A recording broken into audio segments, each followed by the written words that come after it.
De parents athées, Georges Müller est né en 1805 en Prusse, en Allemagne.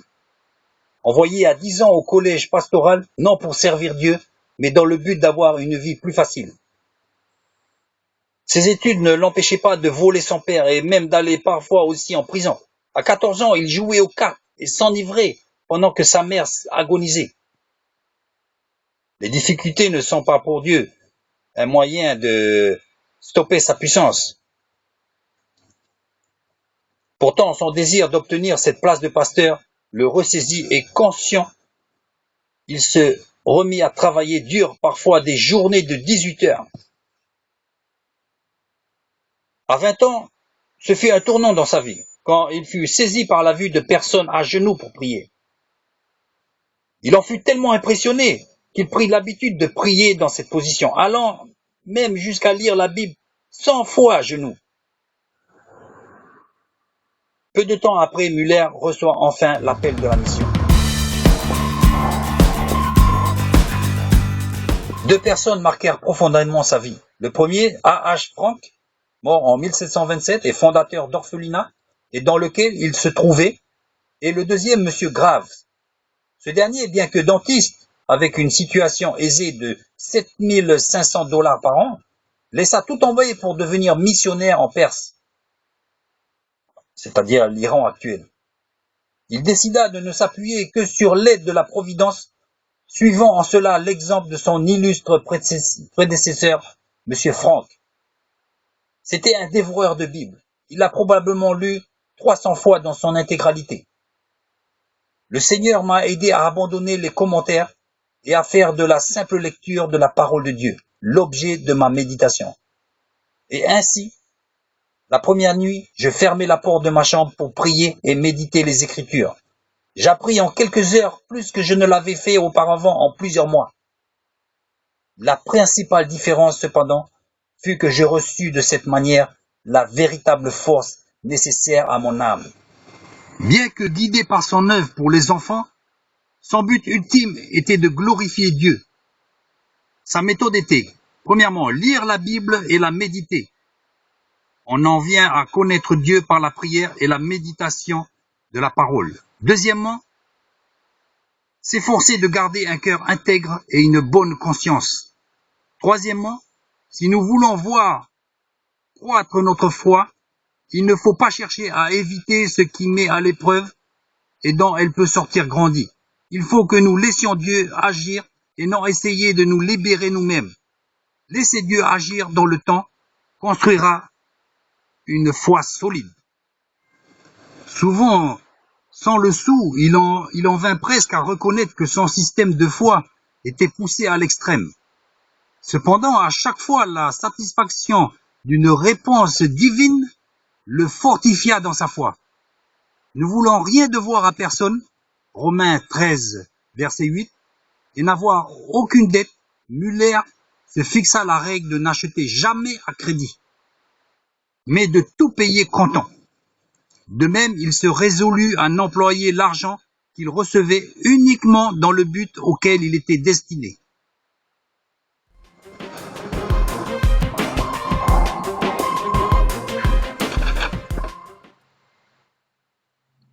Georges Müller était aussi un homme de prière.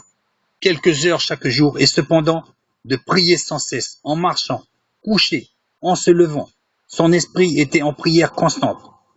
Il pouvait prier pendant des dizaines d'années et de s'arrêter qu'une fois la réponse acquise. Il pria 52 ans et probablement des milliers d'âmes furent gagnées par son intercession infaillible. C'était un guerrier qui ne s'avouait jamais vaincu.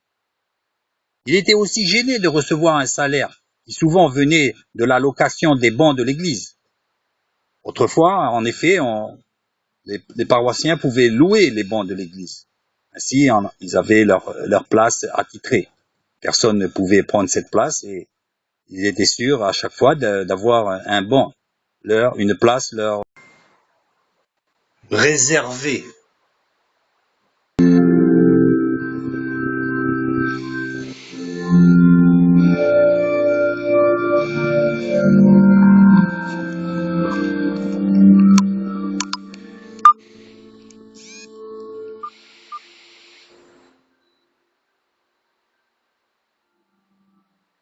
Autrefois, il était coutume de louer les bancs de l'église,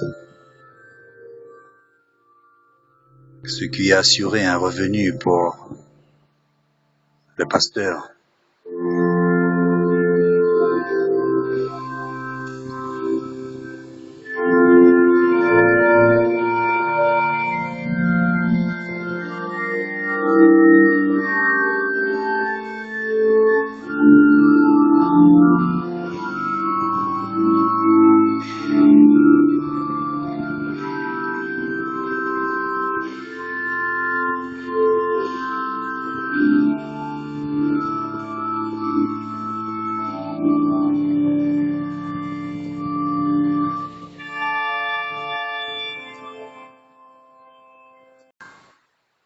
Estimant que le prix de la location était trop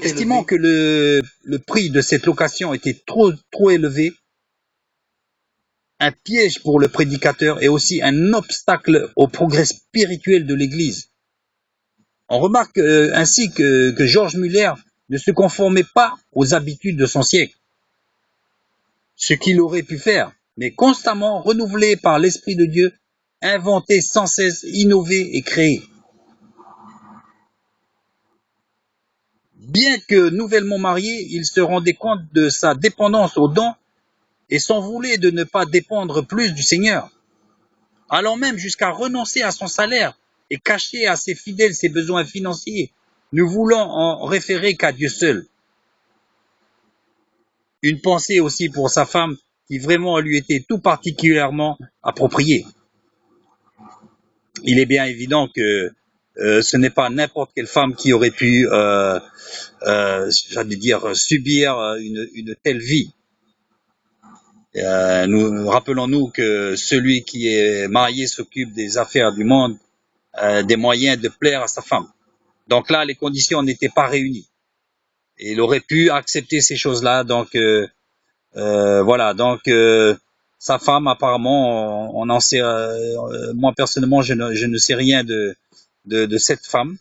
Mais voilà, cette femme l'a suivi jusqu'au bout. Donc c'est une femme, je pense, particulièrement appropriée à cet homme. Il ne faut pas aussi ne pas omettre d'en parler. Je veux dire, on parle de George Muller, il y a des livres sur George Muller, et par contre sa femme était là. Elle était bien là. On n'en parle pas, mais elle était bien là. Donc qui lui repassait certainement la chemise, lui faisait le ménage, etc., des choses précieuses, la nourriture, s'occuper de la maison. Donc un clin d'œil, un coup de chapeau à cette femme, donc qui lui était particulièrement appropriée, Madame Muller. Voilà, voir alors Dieu agir dans de telles circonstances lui procurer ses plus grandes joies. Donc voilà, l'optique de ce frère, c'est que vraiment, il pensait que, évidemment, si un pasteur a un salaire conséquent, évidemment, il pensait ne pas pouvoir voir vraiment l'œuvre de Dieu comme il devrait le voir.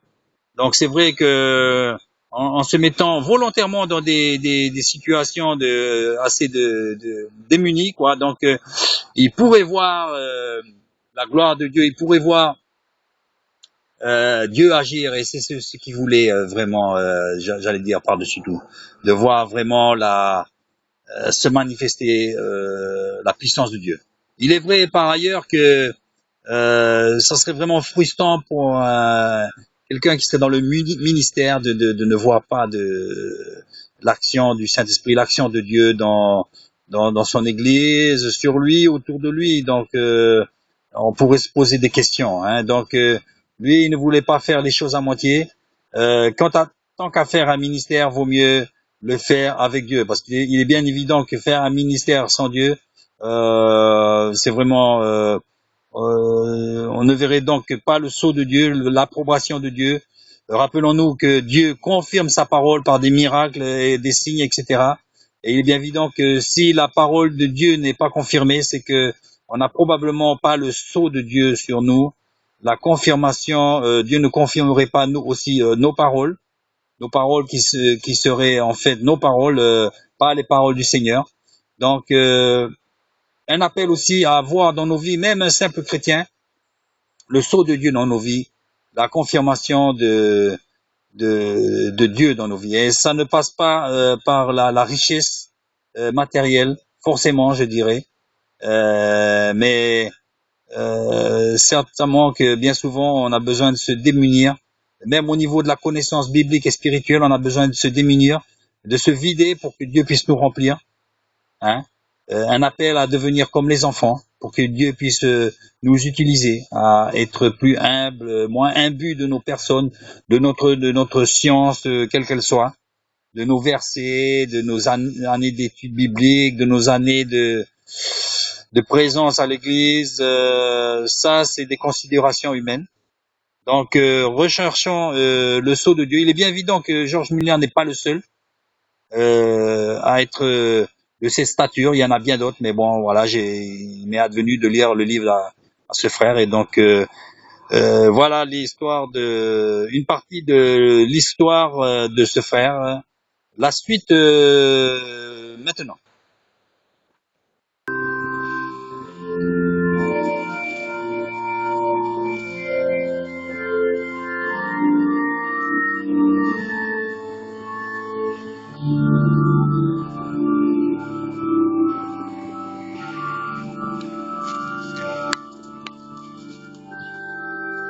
Évitant un maximum d'être un obstacle à la foi.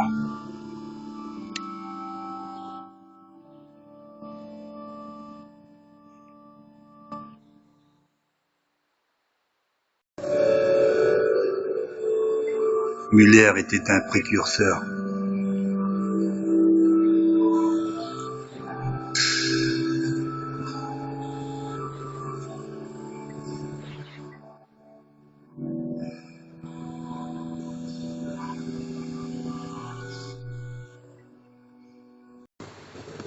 Deux personnes marquèrent profondément sa vie. Le premier, A.H. Frank, mort en 1727 et fondateur d'orphelinat, et dans lequel il se trouvait, et le deuxième, Monsieur Graves. Ce dernier, bien que dentiste, avec une situation aisée de 7500 $ par an, laissa tout tomber pour devenir missionnaire en Perse, c'est-à-dire l'Iran actuel. Il décida de ne s'appuyer que sur l'aide de la Providence, suivant en cela l'exemple de son illustre prédécesseur, M. Frank. C'était un dévoreur de Bible. Il l'a probablement lu 300 fois dans son intégralité. Le Seigneur m'a aidé à abandonner les commentaires et à faire de la simple lecture de la parole de Dieu l'objet de ma méditation. Et ainsi, la première nuit, je fermai la porte de ma chambre pour prier et méditer les Écritures. J'appris en quelques heures plus que je ne l'avais fait auparavant en plusieurs mois. La principale différence, cependant, fut que je reçus de cette manière la véritable force nécessaire à mon âme.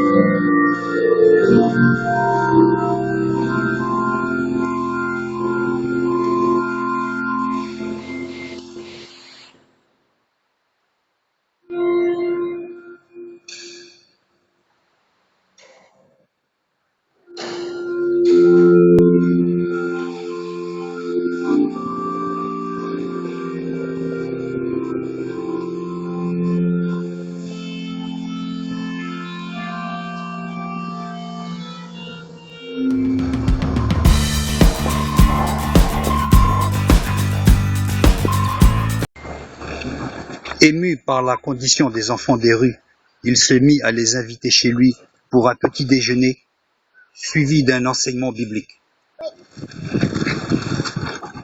L'œuvre se développa ainsi, et plus les enfants arrivaient en nombre chez lui, et plus l'argent arrivait aussi.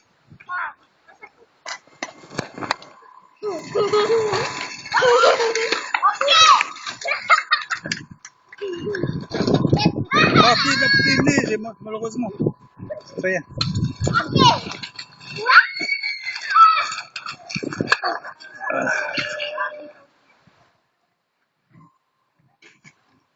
Impressionné par les psaumes 81, verset 11, Il demanda à Dieu de l'argent et des frères compétents pour s'occuper de ses enfants. 2 jours plus tard, il reçoit son premier shilling. Plein de joie, il reçoit ensuite meubles et armoires, ainsi que le service d'une sœur dévolue aux orphelins. Le lendemain, Müller reçut une lettre. Par la présente, nous vous offrons nos services pour l'œuvre des orphelins. Si vous croyez que nous avons les aptitudes nécessaires pour cela, nous vous offrons également tous les meubles, etc., que le Seigneur nous a donnés. Nous ferons cela sans attendre de rétribution financière, car nous croyons que si c'est la volonté de Dieu de nous faire servir ainsi, il se chargera de suppléer à tous nos besoins.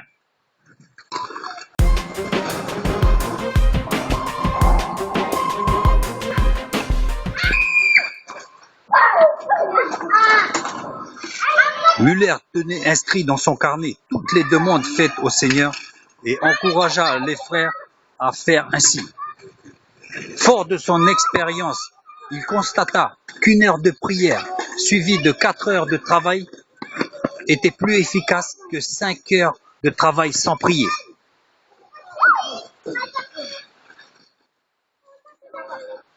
Vraiment, c'était quelqu'un d'exceptionnel.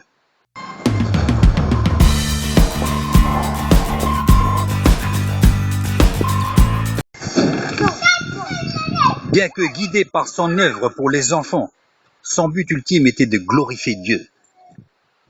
Sa méthode était, premièrement, lire la Bible et la méditer.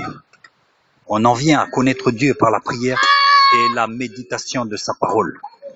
Deuxièmement, s'efforcer de garder un cœur intègre et une bonne conscience.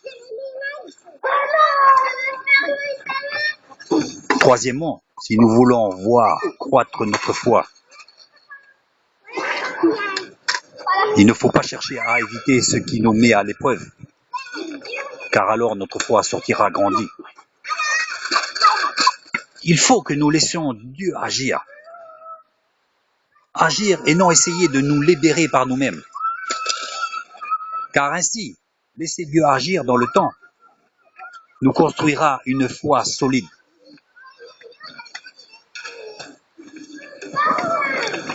Telles étaient les règles de vie que s'imposait George Müller, ce guerrier de la foi, ce combattant de la foi. Cet homme était d'une carrure spirituelle exceptionnelle.